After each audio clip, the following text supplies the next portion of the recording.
Okay, we've got our basic quiz made, and this is the one that we made for non-IEP students or for general ed population students, and we want to modify this quiz for our IEP students that are supposed to get twice as much time to finish their quiz. Now, this is an example with only 6 questions, but the process would be the same. I'm going to go and turn on editing, and then I'm going to go to that quiz, and I'm going to say duplicate that quiz. As soon as it's done duplicating, I will go into the quiz. Okay, I've got my copy. I'm going to go ahead and edit the settings of the quiz. Now, the first thing I do is I don't want anybody to know it's a different quiz, so I'm going to delete the word copy off the end. I'm going to scroll down to the restrict access, and I'm going to say exactly the opposite. Instead of must not be IEP, now they must be IEP. So IEP students get one and everybody else gets another. Now, you may say, what about 504 students? Well, what I do is I add those 504 students that specifically say they get extended time into the IEP group, so they're getting the same test as everyone else. I used to say 504 and IEP students get the same test, but I found out there's many behavioral students with 504s that are extremely intelligent that don't need and don't get extended time. So it's easier just to add those 504 students into the IEP group that I want to give extended time to. So that's the first step. I'm going to hit save and display. So now I've already got a quiz that's just for them. Now I'm going to go into the questions and I'm going to delete a selected number of questions to give them basically the extended time that they need. So I would go through, and I'm going to do it much more hastily than I would if I was actually doing it, and I would delete a third to a half of the questions for those IEP students so that they effectively get a quiz that's half to slightly longer than a half of what the standard students get. I found that cutting it all the way in half, they're done way before the other students. I've never had an IEP student that said they have extended time not be done first when I used to delete half of the questions. So at this point, I delete about a third of the questions. And if they need more time, I'm always going to give them more time anyways because it's part of their IEP. I'm trying to hedge my bets a little bit to make sure that they all get done in the same class period and they all feel included in the same class period. The other thing I'm going to do when I do this is I'm going to go in, especially in this quiz, and I'm going to go and I'm going to preview it. So I'm going to hit the quiz and I'm going to go to preview. And remember, I made that password frog. And because I copied it, it's the same one on both.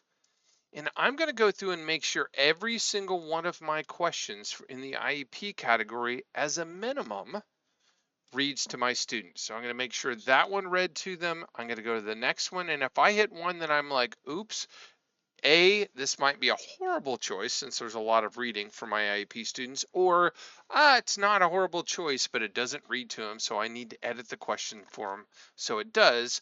So in this case, I'm going to go ahead and edit the question. And by the way, if I edit this question, I'm editing the question in the question bank and it's affecting every time this question comes up for everyone.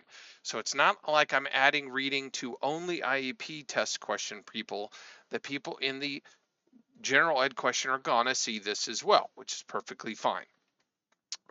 So I'm going to go ahead and split this into 2 sentences, and I'm going to do the first recording here because that'll make it easier for the students to break that up a little bit. So I just hit the record button.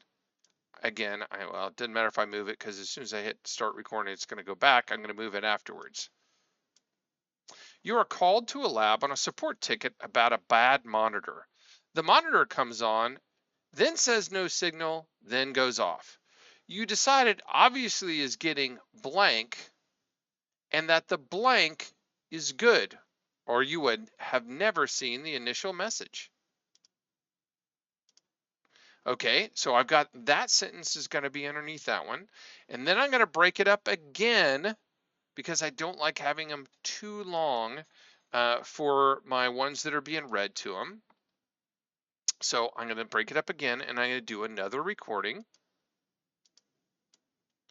You bought, or I'm sorry, you brought, I messed up. Let's start that over. I'll record again. You brought a blank, and try that first. Taking the one that is on the monitor off and putting it on your blank. There seems to be no change. I honestly have to read this question. I don't even know what I'm asking. And then the last one I'm going to put down at the bottom. And again, I hit recording and hit start recording. You then decide a plug monitor. You then decide to plug the monitor into the PC next to it, and it comes on and shows the Windows login screen. At this point, you conclude it is the blank, but is in fact an issue with the, oh, it is not. I'm going to do it one more time. You then decide to plug the monitor into the PC next to it, and it comes on and shows the Windows logon screen. At this point, you decide it is not the blank, but it is in fact the blank it was plugged into. Ooh, that's kind of confusing, and there's some bad grammar there. It gives me a good chance to fix that, but I'm just trying to show you this, so that's all I'm going to do right now. So there we go. Now our question is more broken up for our limited readers, and they have the ability to read each question one at a time and do those questions separately.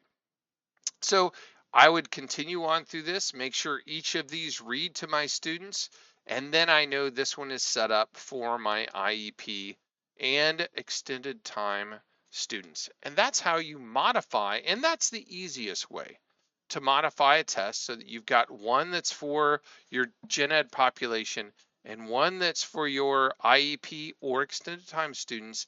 They don't know they're getting a different test. They see the exact same words and they do not see the other option.